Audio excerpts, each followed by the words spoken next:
Hey guys, Gary reporting from the upper deck backyard facing the swamp. Friday night, 11 o'clock. All week I've been listening to the owl. Well, multiple owls, but they usually start across the road and then they answer back here in the swamp. And I thought, okay, this is the first chance I've had, this week. We're going to get some recordings. And I even brought the parabolic dish out, so I thought, okay, we're going to do this. We're going to get some awesome spring owls. I've been standing out here 20 minutes, guys. It is beautiful. I can see all the stars up there. It's clear. It's warm. I can hear spring peepers. The first spring frogs are out. I don't hear a damn owl.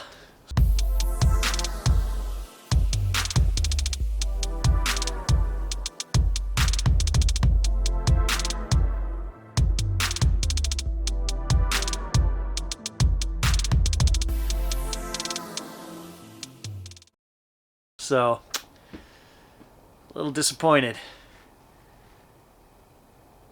In fact, it's pretty quiet. I haven't heard anything out of the ordinary. So, I don't know if we want to leave this parabolic dish just running on the deck. I even brought out the good camera, the CX700. I never use this camera. It's too good. You could point the camera over at Tom's and spy on him and the wife. I can see the light on in the bedroom over there. But it's Friday night. You don't want to do that. I don't know what we're going to do for excitement because there's no owls. You can point the parabolic dish. No, you don't want to do that either.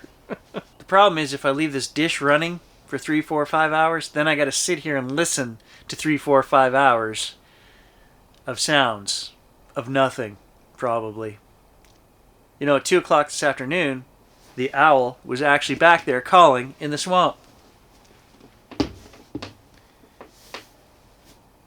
Bright, sunny, midday afternoon, 2 o'clock, 3 o'clock. I'm working on the deck. I'll show you guys. I put the roof on the gazebo. Alright, I'm lying. My wife put the roof on the gazebo. And we brought out some furniture. And we started setting up the deck for spring. And the owl was taunting me back there. And that's why I thought, okay, this is perfect. Because tonight, they'll be mating, they'll be calling. I got nothing. No UFOs, no Bigfoot knocking, no owls. It's like everybody's conspiring against this guy and his YouTube channel, right? I try. And I even toyed with the idea of going for a walk back in there in the swamp tonight. But it's so dangerous back there, guys. It's wet. There's ice underneath the water. It's just, those are normal things that I have to contend with. Dark, tripping hazards, slipping hazards. And then if you throw anything out of the ordinary on top of that, I'm just kind of realizing, no, it's not worth it. It's really not worth it. There's a reason why I don't go back there alone at night. You guys have seen the videos from the daytime and the crap that goes on. And honest to God, I would not be able to control my fear, I don't think, in the dark. I don't think there is ever any chance of me going back to the deep back, 2 miles, 2.5 miles from here, where we've been filming these videos lately and getting all the spirit box action. It's just crazy. I cannot envision doing that at night. Even if I had a friend with me, I cannot envision doing that because the thought of that is just terrifying to me. Because I'm telling you guys, there's something to it. There's more to it.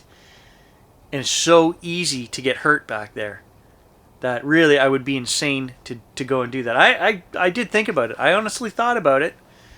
And then my better judgment kicked in and I was like, no, there's no way in hell. Now, if we were going to go camp out, that would be different because you would have to say beforehand, this is home base, the tent is pitched right here, and we are staying here until daylight. When you can see, if we had to pack up and get out of here, once there's daylight, fine. Okay, you do that, but you would have to make it the whole night. There's no way you're going to run those trails at night. They're not even trails, guys. Like, it's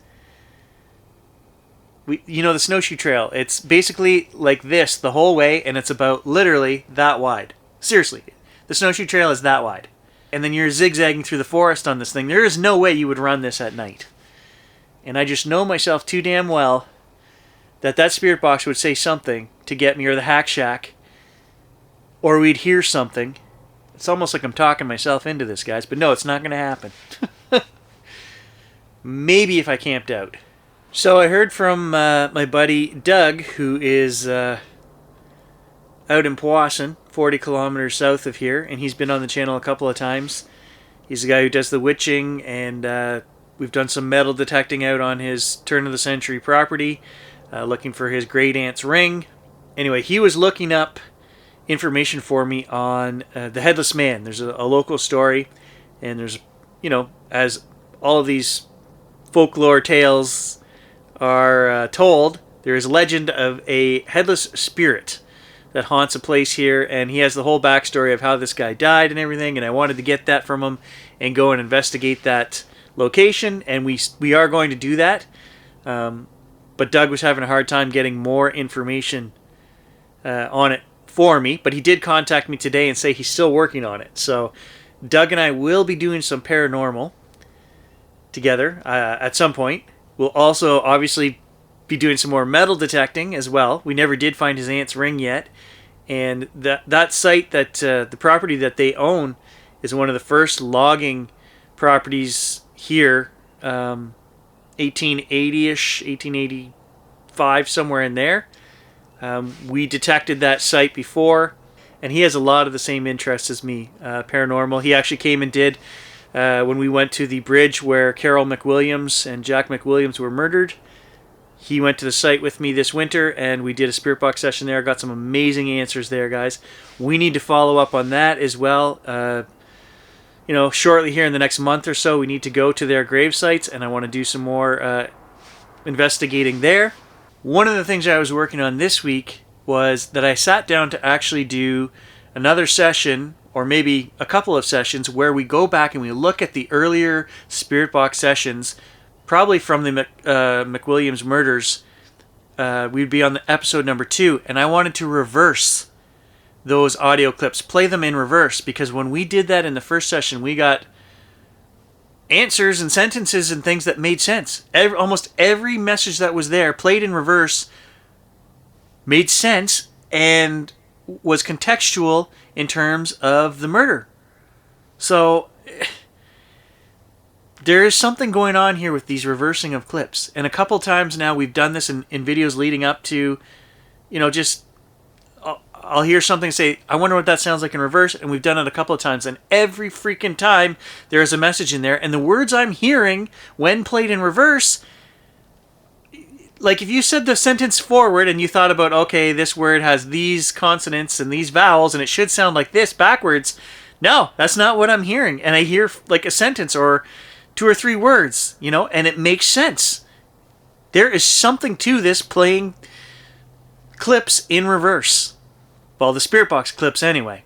I've never tried playing any of my jibber jabber backwards, because they say, you know, that your subliminal mind, your subconscious, will also put messages in there. I don't know about that. I haven't tried it.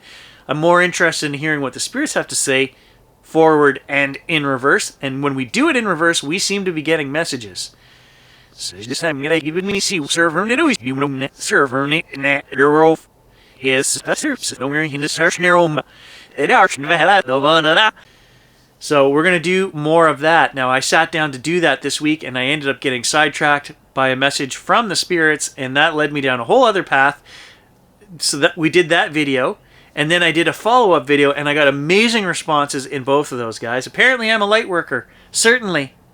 You know, this is what the spirits tell me. So, yeah, those videos are coming up. Aunt Angie is still on the mend. She has not been back. My house is getting dirtier by the day.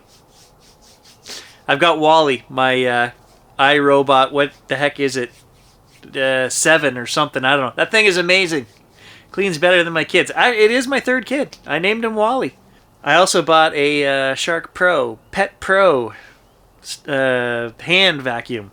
That freaking Mr. Gage. I'm telling you, this time of year, guys, spring, He was so hot running around the yard today. There's one patch of snow out there. You guys can't see it, but there's still a 10-foot patch of snow. And he'd run around for 5 minutes and then he'd go lay in the snow. He was actually too hot, and I know what's going to happen. He's going to shed a poodle in the hallway or on the stairs over the next week. Probably multiple poodles. That's what happens with Mr. Gage. So I was kind of hoping that by filming out here tonight, I don't know if you guys can hear the frogs. I was hoping we'd get some loud knocks or something. Not that I can see a dang thing out there. I can see the stars up above, but I can't see anything out there. Now, I was going to hook up the night camera and all of that, but again, unless we're actually hiking a trail or going somewhere deeper in the woods, there's not much point. And you guys know that is on my mission, not only to record the audio from the owls, but to get night vision camera of the owls. So, if I'm being completely honest, I'm feeling a little, I don't know, there's something off tonight. My face is hot. Maybe I'm coming down with something. I don't know. I had really planned on hiking across the road and out down to the river through the woods that way and trying to track down the owls, but I'm like lack of energy. I don't know. A couple more videos recorded this week. Metal detecting adventures out with Stan. So if you guys are not subscribed to that channel, Lost Treasures, Metal Detecting, go over, subscribe. Season 7 is this year, current season that we're working on. And I was out 3 days in a row detecting with Stan this week. So those videos will be coming out over the next a couple of weeks anyway, interspersed with some of the older ones because I'm still uploading daily the older videos until we get everything on the new channel. Yeah, not sure what's going on, guys. Feeling quite ill. So I'm going to end this video right now because literally I'm going to throw up. I'll catch you in the next adventure.